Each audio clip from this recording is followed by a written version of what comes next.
Hi guys, so I thought I would focus on the Porsche 934. I do get asked quite a lot about how exactly to go about taming the Porsche 934, and comments range everything from why exactly is it like that, is it broken, to people that absolutely love it and really enjoy the challenge. Now there's quite a bit to say really about this. What's really important to remember and to focus is that this car, as we have it in RaceRoom, is 1976 specification. It's got tyres from 1976 which aren't modern tyres. It's got aerodynamics from 1976, and it's got an engine that behaves like it's from 1976, so nothing's modern. And if we start from the ground up really, so let's start off at the tyres now, just to tell you what it is about them that gives them the character that they've got. So they're endurance tyres, and they are cross-ply tyres. So maybe saying cross-ply tyres doesn't mean very much to anyone, but a cross-ply tyre is a different sort of tyre construction, and it basically means that the strength of the tyre is all in the sidewalls of the tyre, whereas a modern radial tyre, all the strength of the tyre is actually in the tread. So this cross-ply tyre's got very, very stiff sidewalls, and quite a soft tread. Now those very, very stiff sidewalls are not very forgiving. They don't like curbs, they don't like bumps, they're not particularly good at keeping the tread in place, so it means that the tyre is just a bit more of a pain, and it's not so compliant. It doesn't work in so many situations, so you can't ask quite so much of it. It doesn't let go of its grip quite so quickly. It's just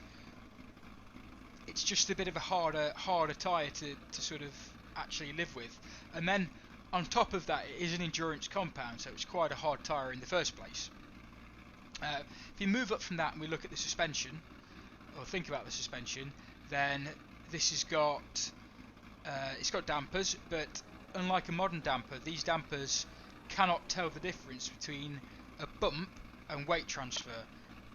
They do effectively the same thing, whatever it is that you're asking of it, and that's why you can't ride curbs, and that's why the car tends to bounce a bit, because it's not as sophisticated. It can't do so many jobs as a modern damper. Having said that, it is adjustable. You can sort of tailor it a little bit, but it's always a compromise. It's a compromise anyway with a modern damper, but it's a lot more of a compromise than a modern GT damper, like a modern GT3 or a GT4 or a TCR damper. It's just not forgiving like that, so you just have to consider that, bear that in mind all the time. Now, the other aspects that are worth making note of are the aerodynamics of this car. It might have a pretty sizable looking spoiler on the back, it might have quite a decent sized splitter on the front, but actually net downforce is pretty much zero. It doesn't really make any downforce at all, net. However, it does make downforce on the front axle, and it actually has some lift over the rear axle, and that's why this car at speed can get quite twitchy and can be quite unnerving. The engine as well is the Porsche 3 litre. It's got a single turbo, it's got quite a bit of turbo lag, it's before any electronic fuel injection. It's got mechanical fuel injection, it's before any electronic control units, any sort of systems that were clever that can actually speed up turbo response time. So that's why it's got so much turbo lag, and coupled with the 4-speed gearbox, it means that it's quite a hard one to get your head around. Now my tyres would have definitely gone cold sitting here in the pit lane, so I'll just be very careful and we'll take it for a drive considering all those things. And here we go. It's really worth watching just how long it takes for that boost gauge to actually start to come round. If I put my foot down hard, nothing, and there it is. So that's something you've really got to contend with all the time. Now the car can be quite interesting at high speed. You can see that it just likes to bum jolt around, feels sort of floaty at high speed. That's just the way it is. Now I have heard people say that they really struggle with locking up. Now the braking technique for this car is to gradually apply the brakes. If you try to drive this car like a single seater and you jab at that brake pedal, then you're really going to have some pretty big problems locking up. What you've really got to do is just gradually roll on the brake pedal, because what you really want to do, whoop, here she goes, what you really want to do is you want to just get that weight to sit forwards to begin with. You want the front tyres to be pushed down hard into the ground, and then you can really start to actually apply some hard brake pressure.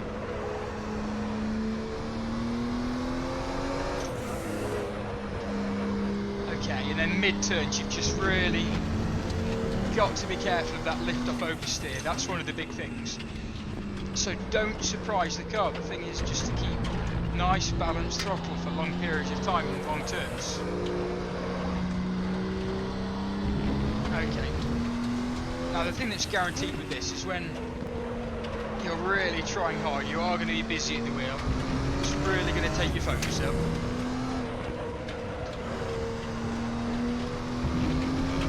All the time you've got to do these micro corrections. It doesn't do anything for you, but it does let you know everything that's going on.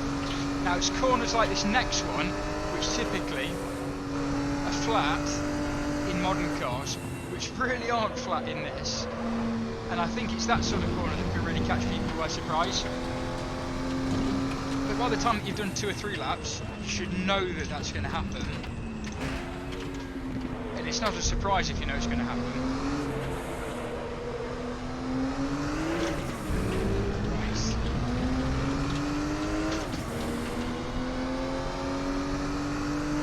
Remember, braking gradually as we're applying the brakes. Oh, overshot, and down changed a little bit early into first. You can see you're just busy at the wheel all the time. There's another gearbox that's a synchro gearbox, it's not a dog box.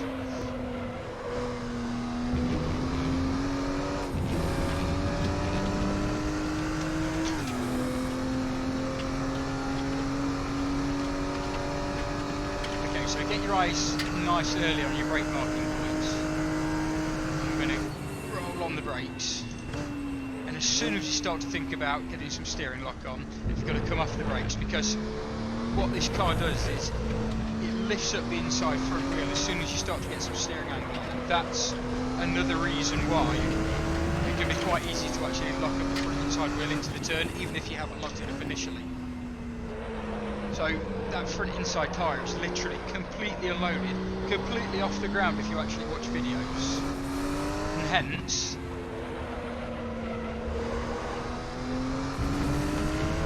it's quite easy to lock up into.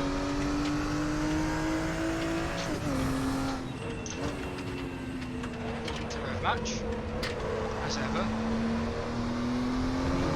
It's a little out of spot. Fun though.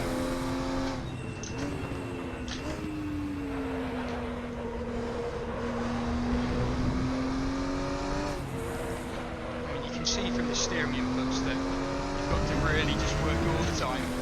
It does keep you busy. A little bit of a locker, but it's okay. You hear the actual sound of the tyre locking. As long as you're pretty quick and you actually come off the brakes, you should be fine.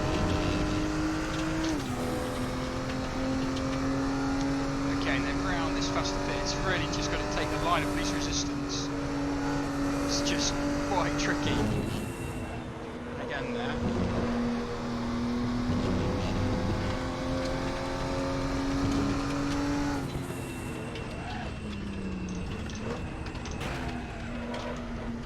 A little bit early on the down changes here.